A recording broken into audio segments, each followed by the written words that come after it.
नमस्कार, आप देख रहे हैं धाह न्यूज़ और मैं हूं अभिषेक मिश्रा। क्या देश में लोकसभा के चुनाव समय से पहले होंगे?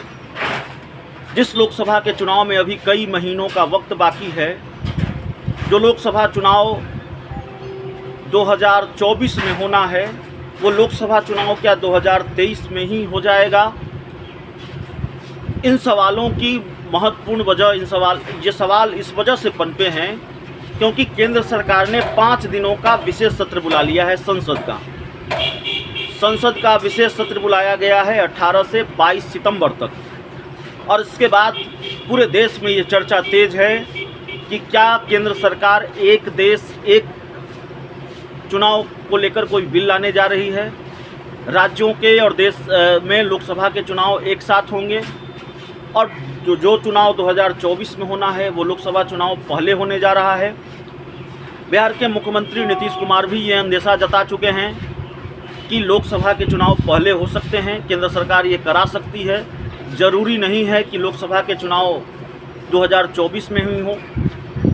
नीतीश कुमार पहले भी ये बयान दे चुके हैं, मुंबई की बैठक में भी ये बयान दिया, इंडिया की बैठक में, और मुंबई की बैठक से जब पटना पहुँचे तब भी उन्होंने ये बयान दिया। तो नीतीश कुमार कम से कम लगातार ये कह रहे हैं, इंडिया गठबंधन में जो नेता लगातार ये बात कर रहे हैं उसमें नीतीश कुमार का नाम सबसे आगे है। वो लगातार ये कह रहे हैं केंद्र सरकार चुनाव पहले करा सकती है।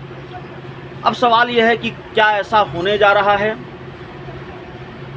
इन अटकलों पर, इन कयासों पर एक तरह से विराम लगा दिया है कि देश में चुनाव, लोकसभा के चुनाव समय से पहले होंगे। केंद्र सरकार ने, बीजेपी के नेता हैं, केंद्रीय सूचना और प्रसारण मंत्री हैं अनुराग ठाकुर, उन्होंने बड़ा बयान दिया है इस पूरे मामले को लेकर।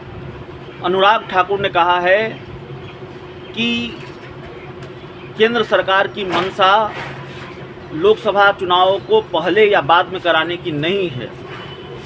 तो अनुराग ठाकुर के बयान का लबोलुआब ये है, जो मीडिया रिपोर्ट्स के हवाले से अखबारों में जो अनुराग ठाकुर का बयान छपा है उसके मुताबिक उसका मतलब यही है कि केंद्र सरकार लोकसभा चुनाव पहले नहीं कराना चाहती है, चुनाव समय पर ही होंगे। अनुराग ठाकुर ने यह भी कहा है कि प्रधानमंत्री नरेंद्र मोदी अपने कार्यकाल के आखिरी दिन तक देश की सेवा करना चाहते हैं, जनता की सेवा करना चाहते हैं। तो जाहिर तौर पर नीतीश कुमार के उस दावे को खारिज कर दिया है केंद्रीय मंत्री अनुराग ठाकुर ने, और इस सस्पेंस को ख़त्म कर दिया है कि देश में लोकसभा के चुनाव पहले होंगे, देश में लोकसभा के चुनाव समय पर ही होंगे। अगर अनुराग ठाकुर की माने तो अब राजनीति है, राजनीति में कभी भी कुछ भी हो सकता है। बहुत बहुत धन्यवाद।